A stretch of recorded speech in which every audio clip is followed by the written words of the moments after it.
XANADU. Here we go again. XANADU, talk to us. XANADU? Are you awake in there, buddy? XANADU. That's the clearest you've been yet. At the end of the road. At the end of road. I added words in there where there weren't words. And there's that house again.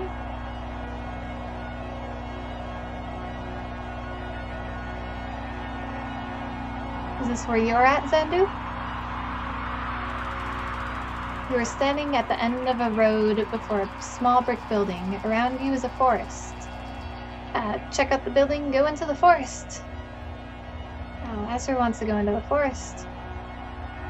But Shannon is more logical. She progresses the story. Enter building. Inside building is music. And secrets. And a light. It probably would have been too dark to go into the forest. You're inside a building, a storage shed for the National Park Service. There is a sensible modern electric lantern nearby. Get the lantern. We need it for the forest. Typing. Enter forest. That's not something you could enter. Just type a direction. North. I told you we get to a game within a game. In forest. So you see we got to get to the forest eventually, but now we can see what's in the forest. Yeah. Take it slowly, Ezra.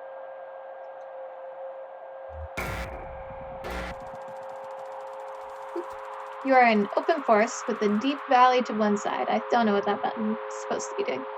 Besides realigning things. Head back south to that building. Can we climb a tree? Typing climb tree. I don't think much is to be achieved by that. Sorry. Head back south to that building. Can we dig a hole? Typing dig hole. You can't see any such thing. Pretty limited vocabulary. Yeah, so much for a supercomputer. Typing south. You're in a forest. Hey, it's a maze. Southeast, northwest. East. You're in a forest. Lula is here, soldering replacement components in a small handmade radio. Oh, we should talk to her. Ask Lula how she is doing. Hi, Donald. So we're Donald, ooh. I'm getting the strangest interference out here. I've been tuning the radio circuits gradually as we go, swapping capacitor values and tweaking resistor networks. It was working for a while, but everything I could pick up sounds so distant and muffled. Lula hands you the radio. Lula, well, maybe you'll have better luck. You're good at this stuff. Just don't forget to give it back. East. You're in a forest. Joseph is here, tapping with a small stylus on a modified pocket braille slate. A small gray kitten no more than a few weeks old dozes comfortably on top of his backpack. Maybe he has something to say. Typing listen. Donald, I was just transcribing your footsteps. Sounded like XANADU. Joseph runs his finger along the index card he's been tapping on from right to left. Long, weary song, drearily gone, drearily gone. You beat a melancholy shuffle through these woods, Donald. Ha. I've been noting down the sounds in the forest, with an ear for speech and an inborn filter for poetry, I suppose. So maybe it's me being melancholy after all. I'm eager to see what the poetic subsystem makes of these punch cards. East. Junebug East?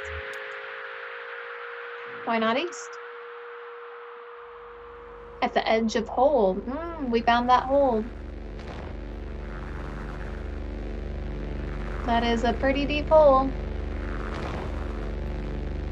Did we just luck and find everything right away? You're at the edge of a massive hole. The dirt gives way to rock as the ground sinks into darkness. The computer tied to your upper back slickens with sweat in the afternoon sun. The rope slung around your shoulder has slipped under the strap of your backbone, digging uncomfortably against your collarbone. Shannon, go down into the hole. That seems pretty obvious. Lean in a bit and check it out. Shine the lamp into the hole.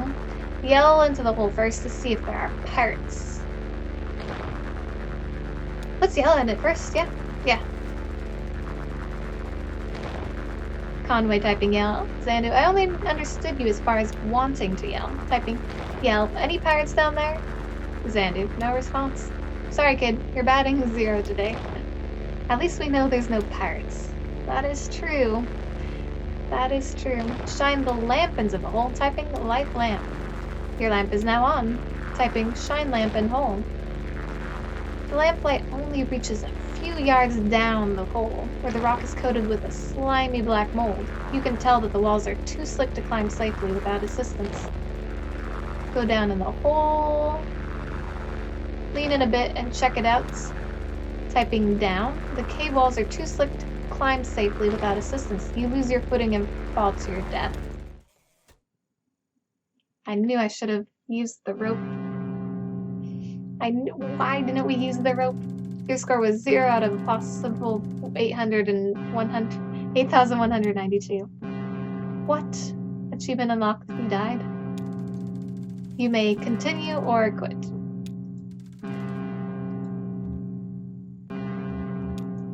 Continue.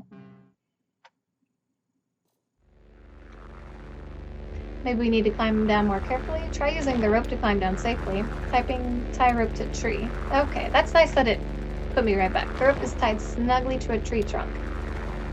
Typing down. Your feet slip a few times on the slimy rock, but you remain stable. Lula and Joseph descend carefully after you. I thought they were still working. When did they come join me?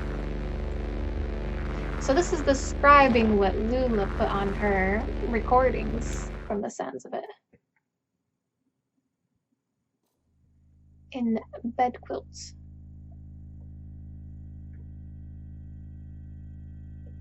It's the cave. So is that the same cave we're in now? Seems unnerving. XANADU, you are in bed quilt, a long east-west passage with holes everywhere. Joseph and Lula remove the computer equipment they are carrying on their backs and begin to set up. That's the last trip, so everything's down here now. Say something back to her. Set up the gear. Typing, say something back. You make an awkward joke. Joseph, don't be so morbid. XANADU, Lula looks pensive. Ask the gear, the cave, where the treasure is. Ask Lula where the treasure is. Ha! If we knew that, we wouldn't have to set up down here. I know you think this environment will help our project and get us in some kind of deep romantic reverence for some kind of profound natural spookiness, but I was more comfortable in our lab. It does seem like a bit over the top to do this for such an extended period of time. It seems like they've been down here for years and years and years now, versus the lab, and then it getting covered in moss and mold and not working anymore does not seem to have been part of the plan. Although it was kind of did work with the plan, but then it didn't.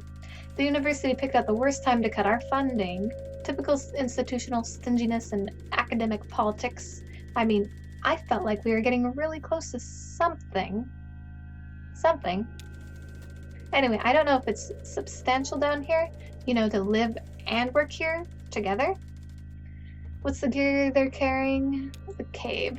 Ask Lula about gear. Sure, Donald. We may as well take inventory. I've got a tape machine and synthesizer parts we borrowed from the School of Music. It's all tuned up to my voice, so we won't have to type it so much. That was what she was talking about. Joseph has his slate and the punch cards he's transcribed from the poems we read him. He's got the typewriter and the paper tape reader. You've got the CRT display. How's your back holding up? Joseph looks uncomfortable. Junebug, jealous. Hey Donald, can you help me wire up these generators? Lula, I'll assemble the synthesizer, but I could use some help with the serial interface if you have time. You hear an unfamiliar echo from the tunnel to the east. Maybe if we help Lula, she'll have more to tell us. Help Lula. Thanks, Donald. I can never remember which color lead goes to which pin. Lula begins unpacking a box of wires and terminals. Do you think there are some paintings down here? Cave paintings, I mean? Maybe some old pottery shards from when the world was young and early men and women huddled in these caves too. Do you know, I think cultural fossils are the saddest fossils. Sadder than animal remains, I mean. We might come across a petrified mollusk or a partial dinosaur footprint, and we say, there was a point of contact here, where a body touched the earth, and maybe there's a little bit of evidential garbage, but the life who owned that body never cared and has moved on anyway. She's always very poetic. And that's the end of it. But I suppose I shine my lantern on one of these walls, and I see a crude painting, thousands of years old. 2 men and a woman, charcoal and blood on rock. Someone put that there to keep something on the rock after she passed. A hope, a relationship, or a moment, a worry, maybe a regret.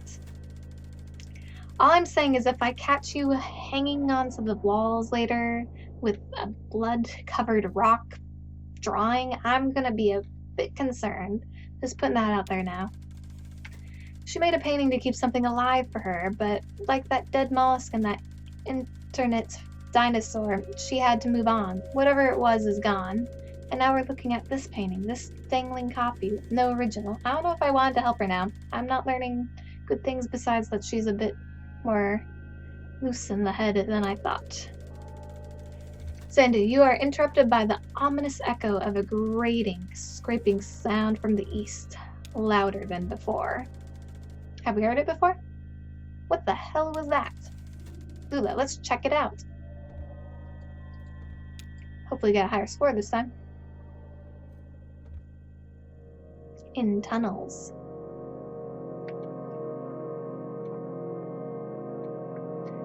This definitely reminds me of the Zero.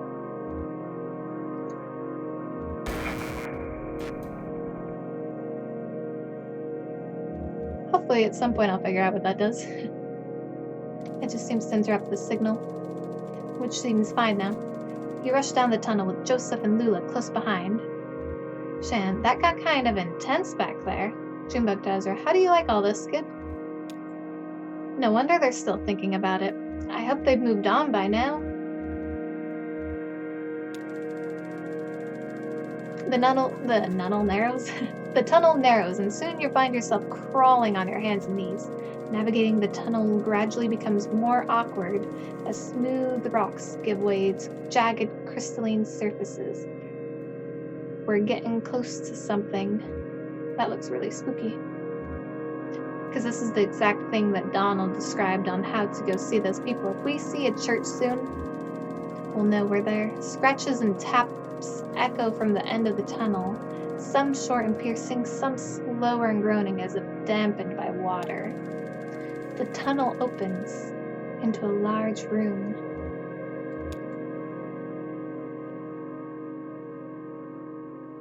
In Crystal Room, the heart of the Zero is a giant crystal. Oh, and there's somebody. There's a couple somebodies. Hello.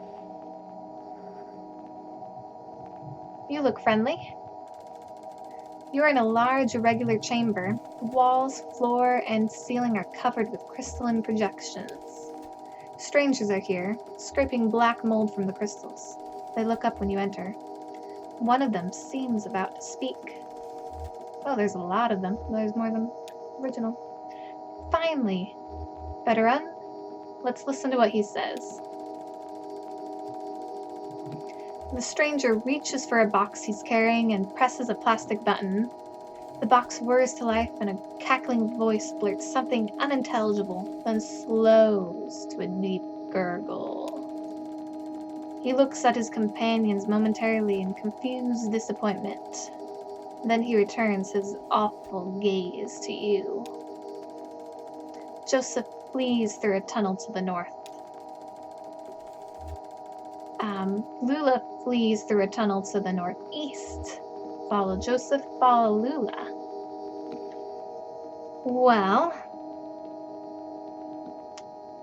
Joseph is blind in the present. I don't think he's blind at the time of this, but it's never been noted how he becomes blind, and I think something happens here, which means he might have a bit more of a run-in with them. That's just the thought I've had. Lula, though, is alive and well at the present, but she was talking about blood-covered rocks and painting on the walls, and that's a bit concerning. But she survived, so let's follow Lula. Run north. Typing run north. Conway, you typed the wrong direction. We're following Joseph now. Maybe? What? XANADU. Lula's hand lamp scans across the northern passage as you run. Soft shadows loom perplexingly from floor to ceiling. Running in mysterious caves does not seem smart. You feel around to distinguish shadows from crystals, but eventually you find yourself cornered. You have hit a dead end. Who are they? Comfort her. Let's find a way out of here. Typing escape. That's not a verb I recognize, if only it were so easy. Typing look for escape. You can't see any such thing. Listen, I think they've gone back to work. They seem strange somehow. Maybe they've forgotten about us. Alright, let's try to pass them quickly now. Don't make any eye contact. Then we'll find our way back to the equipment. What about our friend? He went down the other way. Okay, so we did get back to the bed quilt. You are in bed quilts, a long east-west passage with holes everywhere. Lula is here, panting for breath. Did they follow us? Where's Joseph? She seems pretty scared. May as well wait. Search for him. That's the way, Junebug. Search. I only understood you as far as wanting to search. We have to be more specific. Down one of the tunnels with the equipment back outside. I don't know if we want to move the equipment. It's heavy and might make us... We can't escape as easily with it, and I don't know if he would have gone back outside. He might still be down here. So, down one of the tunnels? You select a tunnel at random. Your lantern illuminates several sets of footprints on the moldy cave floor, but they are impossible to identify. Okay. With the equipment, search equipment. The various computer and audio equipments cast angular shadows into the tunnels as you scan slowly across the pile. Nothing. Joseph climbs down from the rope still tied above. Joseph! We've been looking for you. That damn sound, those damn voices. I don't even know what direction I was running. I wove through that network of tunnels. I ran my hand along the wall, always turning left, but every turn and every rock felt the same. For all I knew, I was running in circles. You might have been. Finally, I ended up here, and I hid. I panicked. I heard you talking, but I didn't think I could trust my senses. But listen, there's one thing I have to tell you. While I was out there lost in the tunnels and caves, I came across Zero, and I had no idea. How did you have no idea if you now know? It's like a real place. They pick up garbage, they deliver mail, they go to work and to church, but it has an awful kind of emptiness. Wandering through, I heard horrible echoes. Weird images got burned in my mind's eye. A television, a scarecrow, a crystal, a feather, a sandwich, a CRT monitor, a bottle, an anchor? Lula looks down at her feet.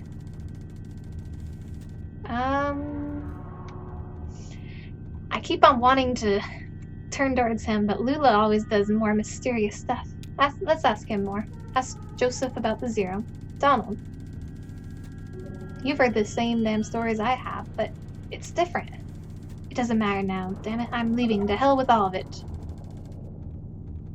Well, we should stop him, get him back on track. We're so close.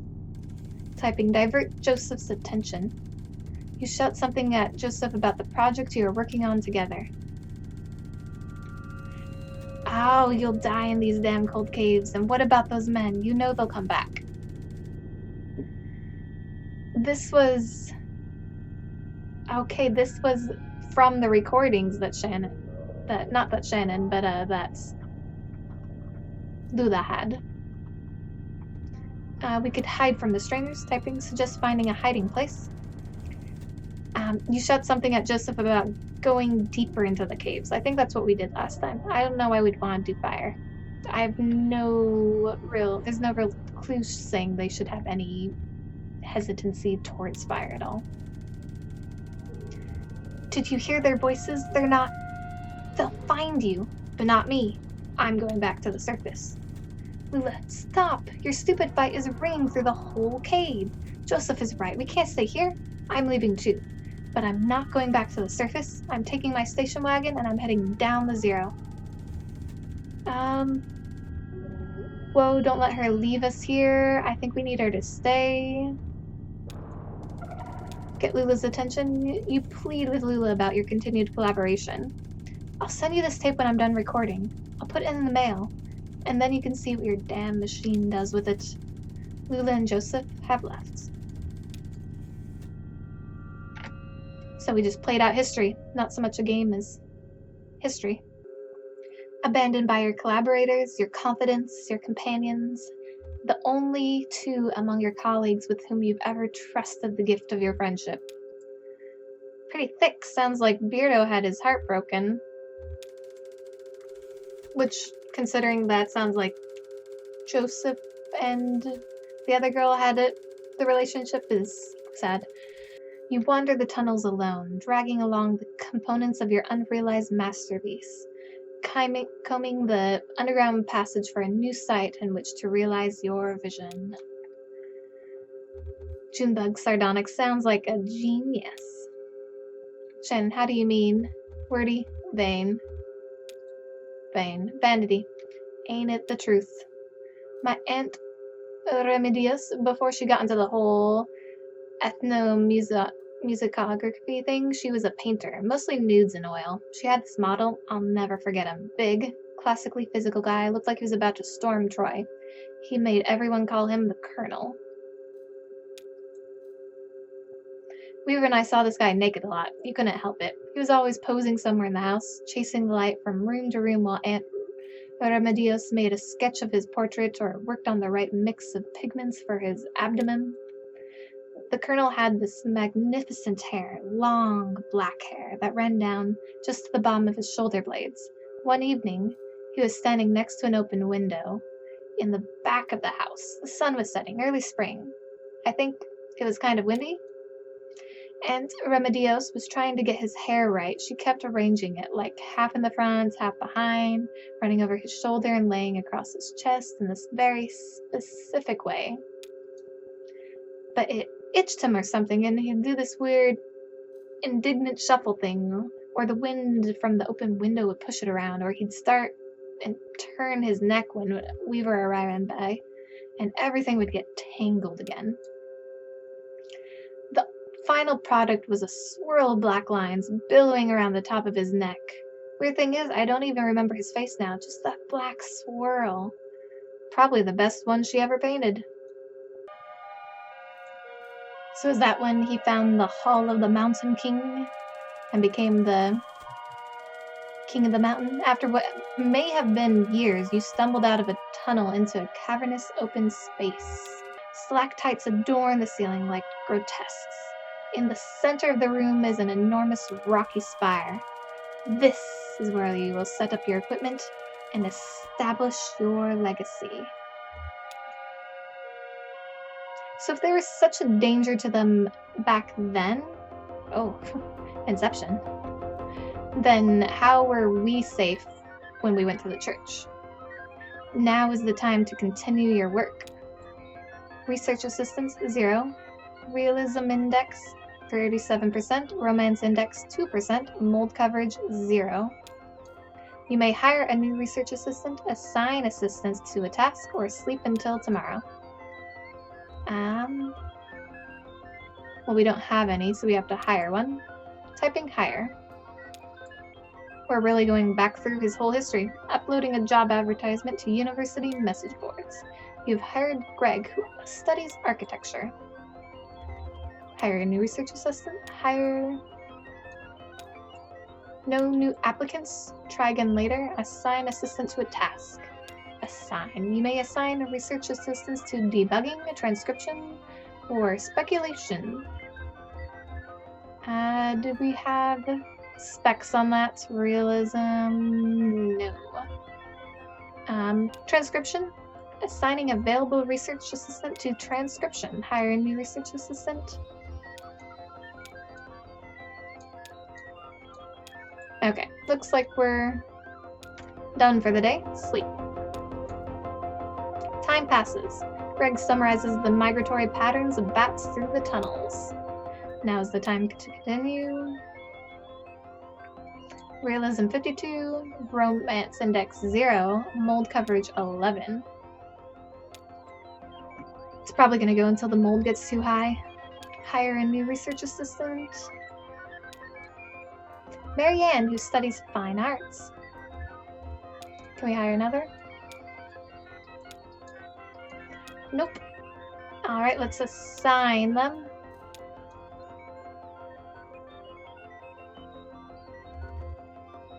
Debugging. You have 2 research assistants. 1 to debugging.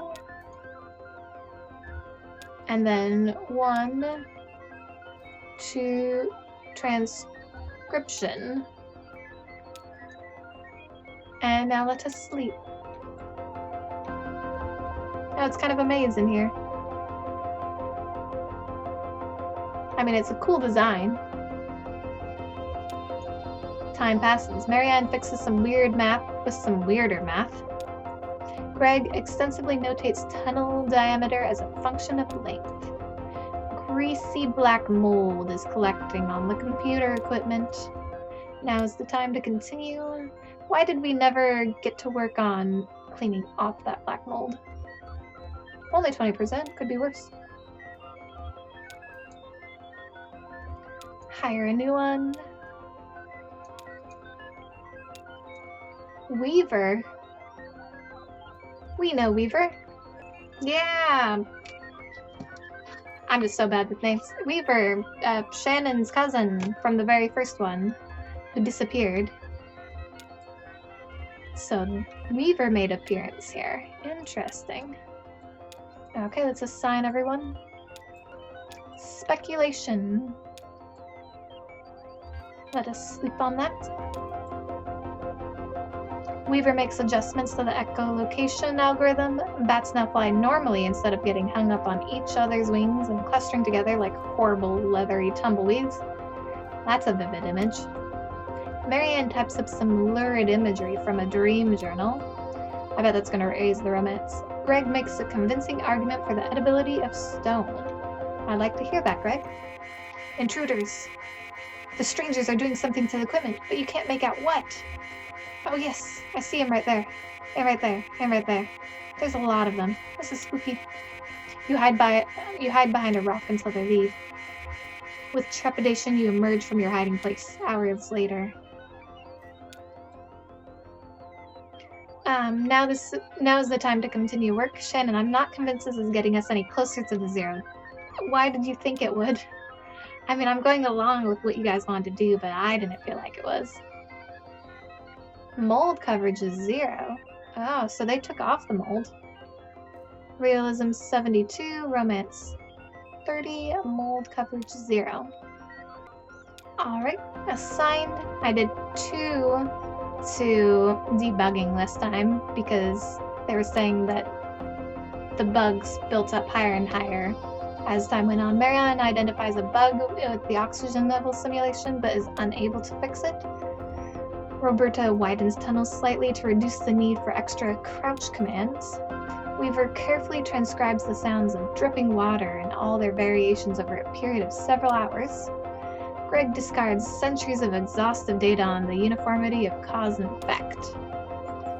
Weaver follows the strangers into the tunnel. She doesn't return, but neither do they. Oh. Now is the time to continue her work. But she is alive. We've seen her. Kind of. Realism 77, Romance 30, Mold 10. Well, we need a new research assistant. Sleeping on the job, disappearing on the job. How irresponsible. Not hiring her again. Alright, this time I put 2 on transcription and 1 on the other ones. Time passes, Greg fixes bugs, Marianne transcribes experiences, Roberta transcribes experiences, Rick muses about the love lives of fungal colonies. Greasy black mold is collecting on the computer equipment. Maybe we should start over or something? This doesn't seem to be helping. Now we got realism up to 94. I don't want to restart yet. Not yet. We're so close to something. I can feel it. I'm not crazy. Sleep. Time passes. Bugs. Transcribing. Roberta posits that nature, not reason, is the master of industry. Rick has ideas. A mail carrier on bicycle brings you a sizable bill from the power company. Uh-oh. How'd they find us down here? They fix, they transcribe, and they have ideas. Intruders! The strangers are doing something to the equipment, but you can't make out what. We hide. We emerge. And now we want to continue. Realism is 100, romance is 88, and mold is 0. I tried to hire a new person, and connection failed. University message boards have been discontinued. Uh-oh. They transcribe, they have ideas, you dream fitfully. You, Lula, and Joseph stand in a hallway. The walls are blank beige. It's just after winter quarter, but before spring, so there are no students around.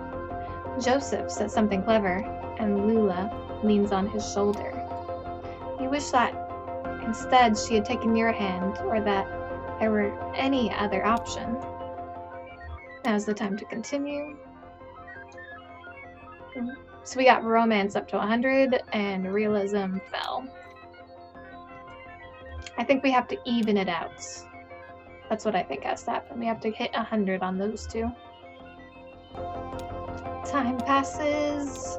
They do their jobs. You prepare a nutritional meal of boiled cave moss, seasoned with a salty, translucent paste you've harvested, at great personal risk, from stalactites. Now is the time to continue. Perhaps one more day. Your habit of absent-mindedly chipping away at cave crystals and sprinkling their dust in the air behind you has paid off. Just a few feet down one of the tunnels blooms a small but kaleidoscopic garden of crystals. Intruders. Finally they leave. Now is the time to continue. The intruders came. I'm at 0 mold. I'm at 100% realism. I'm just gonna sleep. I'm just gonna keep on sleeping and get the mold again. Maybe I had to be at 100%. I give up. I don't know what they wanted from me. Try to quit and start over. I want to keep playing? Okay, sure. Come on, kid. We've got stuff to do. Typing. Quit. Are you sure you want to quit? Yes. That was a rhetorical question. Quit game? Quit game. I only understood you as far as wanting to quit. Maybe we have to lose or die or somehow in order to start over. Eat the lamp. Smash the computer. Eat lamp. Don't be ridiculous. Maybe we have to wait it out. Time passes. Research assistants come and go. You don't encounter the strangers again, but sometimes you could hear the uncanny echoes of their voices off in the tunnels. Years pass. Mold accumulates. You and the remaining research assistants take to burning disused equipment in the center of the room. The black mold is intensely flammable. It makes an excellent catalyst. It leaves behind a sweet, narcotic perfume. One night you have visitors, outsiders, different ones. Then later that night, an old friend. So is that right now? Is that the present? Lula, you really did go deeper into the caves. XANADU, premature end of file, press any key to quit. So yeah, I think that is the future. Shannon, huh? So Lula's gonna be here anytime now. We just have to wait. Maybe we should eat a lamp. How many acts are in this one? Oh my gosh. Oh. Lula's already here. Donald, did you see that Lula's here? Lula to Donald. You really did go deeper into the caves. Well, you were easy enough to find. I met a few of your former assistants. One can't help but hear things. So this is what became of our project. Donald, oh, I've made some additions. Joseph stole the data tapes for the first half, so I've had some blank spots to fill. Yes, I know. He published his versions, actually. I'm sorry to report that it's a bit tediously sentimental. We've been looking for you. So you found the address data? Just pass it over to Donald here. Donald, will you be a dear and crunch these numbers? We're looking for to sort out a street name collision. Dogwood Drive. Wasn't the Bureau going to process it? How long does this take? I insist. I have cycles to spare. I'll just pack my pipe and get to it.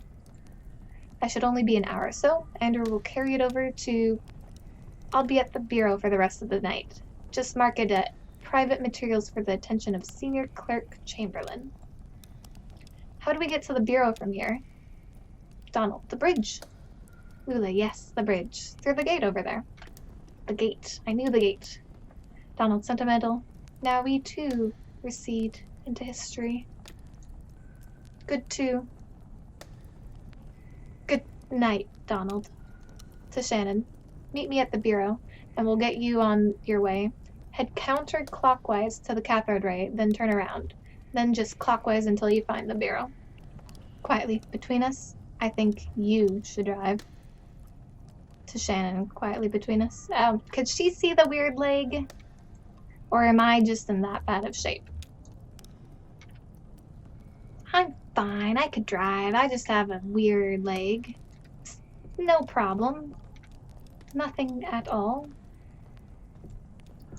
Oh wait, I'm in control. I haven't been Shannon that often. Wait, was I able to talk to you, Lula?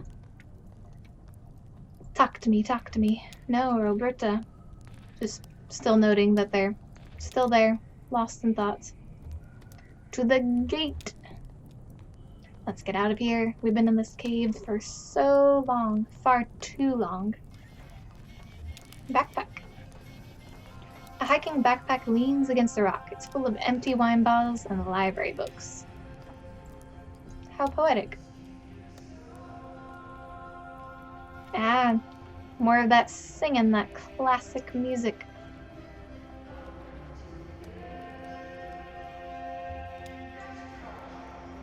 Tape recorder. Someone has left a portable tape recorder on the path. It doesn't appear damaged, but there's no tape to play, or record. Can we take it? I guess we'll keep on going. Bookshelf. A bookshelf was carried only partway up the path here, before the project was abandoned. It's still useful. The peak of the spire is crowded anyways. I'm surprised they don't burn it with all the computer parts.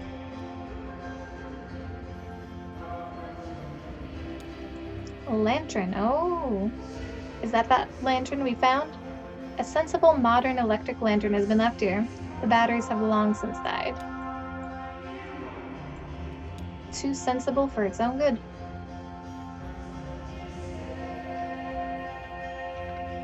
They somehow made it over here. Blue, I knew you were mystical in more ways than one. Shan, thanks for waiting, Blue. I got so turned around up there. We were gone a bit longer than expected. What have you been doing? Sleeping, I bet. Take it if you can get it. Keeping Johnny here company? He was probably sleeping, but... Nice thought. Johnny, what happened up there? I'm not sure. Just a bunch of computers. Very mysterious, man. Oh, Johnny, you're so good. Well, let's go. They don't want to stay any longer. We're out of here. We've been in this cave for eons, it feels like. Here it is.